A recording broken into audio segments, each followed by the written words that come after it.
Hey everyone, Adam Small here again from MyMusicMasterclass, and today we have another review for you. This time it's a Sawtooth EP series electric bass. So this design is based on a Fender Precision bass, a P bass, right? So it has a split coil pickup here, volume and tone controls. It's pretty simple.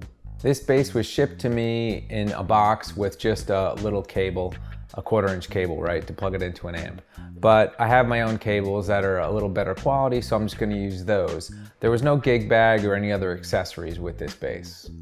Now, if you were to look at Amazon as of the filming of this video, it's about $150 right now. I believe it's on sale, but I think that the price is typically less than $200 or around there. And that's really inexpensive. And now for the disclaimer. Sawtooth did send us this bass in exchange for us to make this video, but they didn't tell us to say anything specific. They didn't coach us in any way, and we would never do a video if we were coached in any way because we want to be unbiased, and there's really no reason to do a video like this if we're not unbiased. So let's get started. So I picked up this bass, I tuned it up, I picked it up, and first thing I noticed was that it has a significant weight to it. Which is good. It's not too heavy, but it feels like a significant instrument. It doesn't feel flimsy, it doesn't feel cheap. The tuners are cool. I tuned it up. It seems to be holding tune just fine. It's set up really nicely right out of the box, right out of the bubble wrap. I did do a little research on Amazon. I read through some of the reviews, and most people thought this bass was great for the money. There were a couple people that said the frets were sharp on the bottom, and that is not the case here. These things are perfectly rounded and comfortable, and this neck is solid. So those reviews were from a little while back about the sharp frets, and maybe it's something the company addressed, because when they sent this to me, they said that all their basses get set up right before they get shipped out the door and checked. And again, this neck is really, really nice. Before I really start playing this thing, I want to mention how this will be recorded. So I have my amp here. It's a euphonic audio amp. It's really clean. I have a Sennheiser 421 miking the cabinet. I'm also gonna be recording the whole thing direct. I have a direct box. So both of those signals, a mic'd signal from my amplifier and a direct signal are going into my sound card, and that's what you're gonna hear in this video.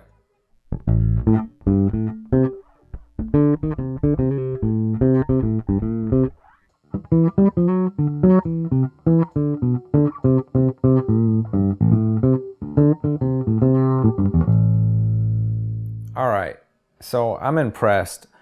This thing is sounding and playing very good. As a matter of fact, the whole neck, like I said, feels really good. Not just because the frets aren't sharp, but it's just easy to play the whole way through, and it sounds good. There's no dead spots that I can hear. Oh, wait. So my volume's all the way up.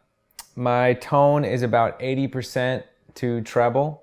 That's where I'm going to be right now. I'm not 100% on treble because this is where I want to be at the moment, right? So check this out. Okay, right here. So what if you have to go up the neck, right?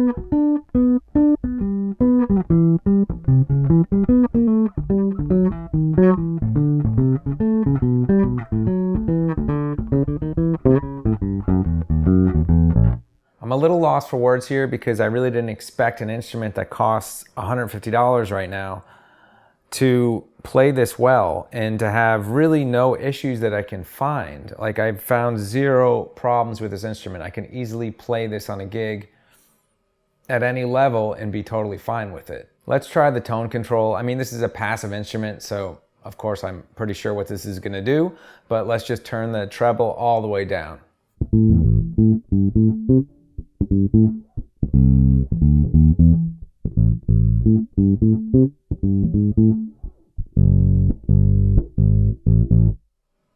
let's take the treble all the way up.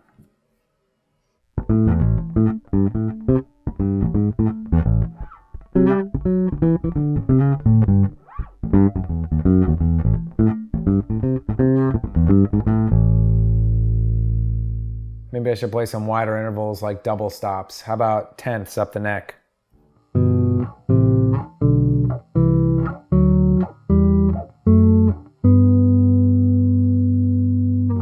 Yeah, I mean, it sounds nice and clear. I can hear what's going on. Of course, my treble's still all the way up.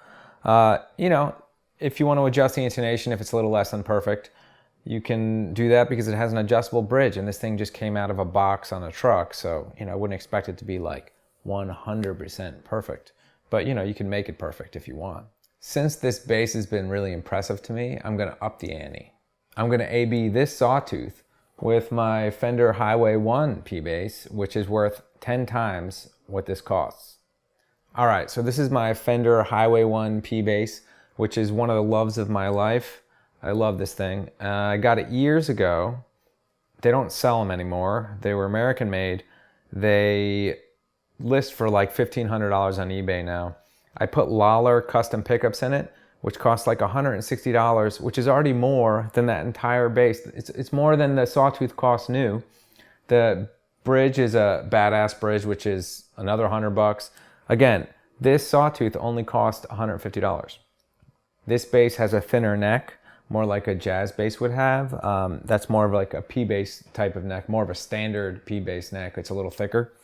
That's also a maple fingerboard. This is rosewood. So rosewood's a little darker usually in tone.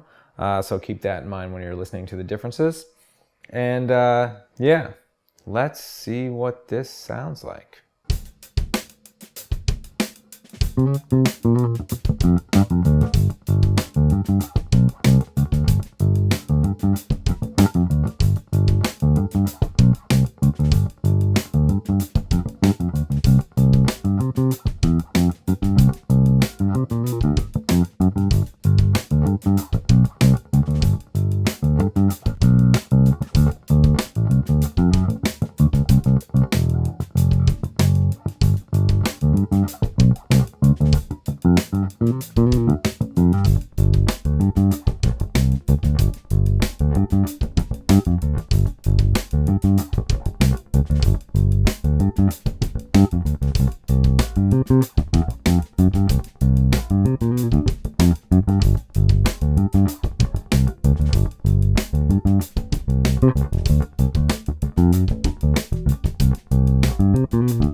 All right, so how'd that sound to you? We didn't use any effects, no compression, no reverb. It was just me playing these two basses along with a drum loop so that you could hear and make up your own mind if you like the sound of the Sawtooth or not, right? For me, I thought it sounded really good and it played really good. Of course, I love my Fender, which costs 10 times more, and this shouldn't be a direct comparison because literally it costs 10 times more. But the Sawtooth sounded and played really good to my ears, and again, I would not be reluctant to play that thing on a gig or to recommend it to anyone. So that's it for now, and thanks so much for watching, and I'll see you next time.